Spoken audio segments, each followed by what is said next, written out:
আদিকাল থেকে ঐতিহ্যের সাথে পালিত হয়ে আসছে রাধা কৃষ্ণের দোল কিংবা রবি ঠাকুরের বসন্ত উৎসব। যুগ যুগ ধরে মানুষের সাথে মিশে আছে এই মিলন উৎসব।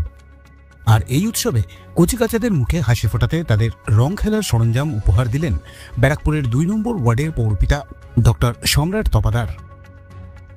এদিন প্রায় ২৫০ জন শিশুর হাতে তিনি উপহার সামগ্রী তুলে দিলেন।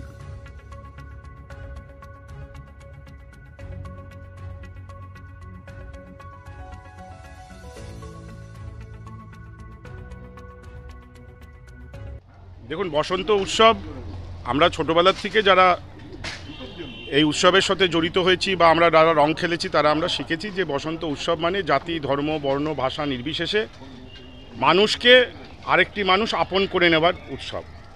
রাগ, দুঃখ, কষ্ট ভুলে নিয়ে পারস্পরিক ভালোবাসার উৎসব হচ্ছে রং উৎসব।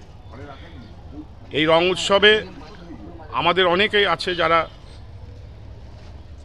তাদের অর্থনৈতিক কারণে রং খেলতে পারেন না।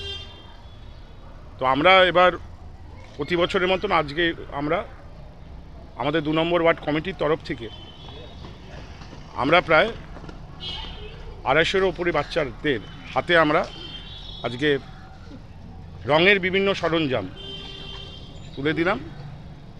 তারা সৌহার্দ্যপূর্ণভাবে রং খেলুক এবং আপনাদের মাধ্যমে আমি এটাও আবেদন করব যে এবার কিন্তু রঙের উৎসবটা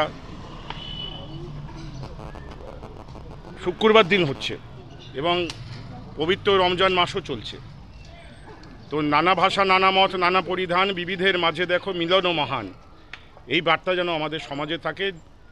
মুসলমান সম্প্রদায়ের মানুষরা যেরকম জুম্মা পড়বে, সেদিনকে জুম্মার দিন ওদের শুক্রবার সেরকম যেরকম নামাজ পড়বে, আমরাও আমাদের রং খেলব এবং পরস্পরের এই বন্ধন, একই বৃন্তে দুটি কুটুম হিন্দু মুসলমান, আমাদের ভালোবাসার এই রঙের উৎসব যেন কোনো রকমভাবে বিঘ্নিত না হয়। ব্যারাকপুর থেকে ভিডিও জার্নালিস্ট তপন রায়ের প্রতিবেদন, ব্যারাকপুর টাইমস।